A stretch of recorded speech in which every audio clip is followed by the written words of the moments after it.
Жо, мен кирбейм, мен тиешем жок Эми буяка. сиз мына эме кылып Жо, мен буга аралашпайм. Ким бузуп кирсе кире берсин.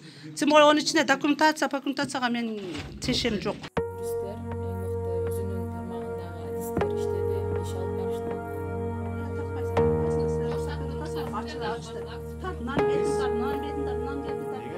Kimler gel ruhsat ver dese biz işlerdeyiz, biz zaten çok vermeyiz.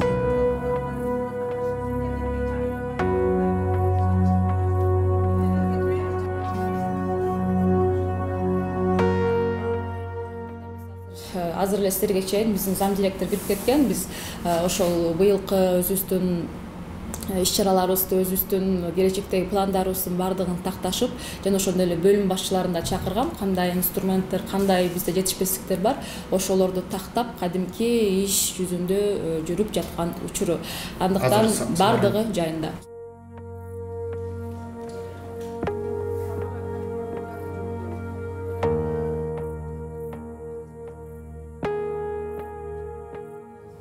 Мен ушул азыркы ушул кырдаалда мен министерствого эле кайрылгым келип турат да. Эмне үчүн муну бир жумадан бери, бир жума болду. Ушундай интернет айдыңында резонанс жараткан мындай ызы-чууну неге реагировать этишпейт? Неге көңүл кош карап турушат? Мисалы бул жерде кече эжекелерибиз какшап, боздоп,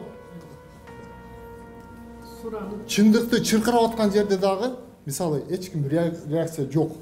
Биз киргизбейбиз десек, почти 20га жакын милицияны алып келишти.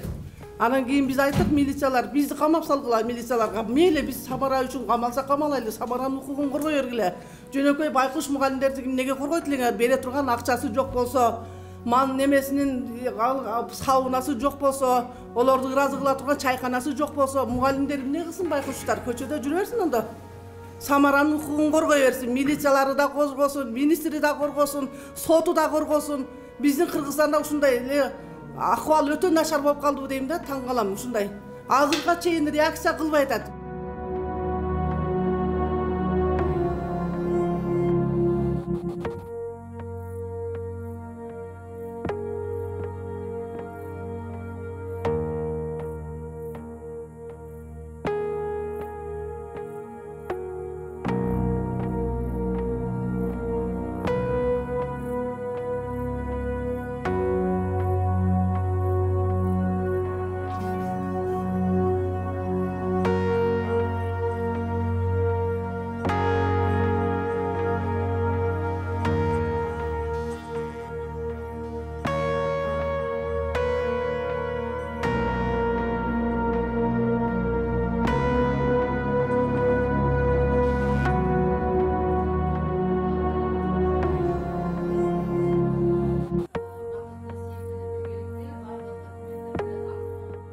Эгерде соттун чечими күчүнө кире элек маалда директор келип алып финансыларга кол коюп атса, анда бул ошол финансовый полиция же ошол счетный палатага кайрылганы негиз бар. Эмнеге дегенде бул жердеги акчалар мамлекеттик бюджеттин акчалары болуп атат.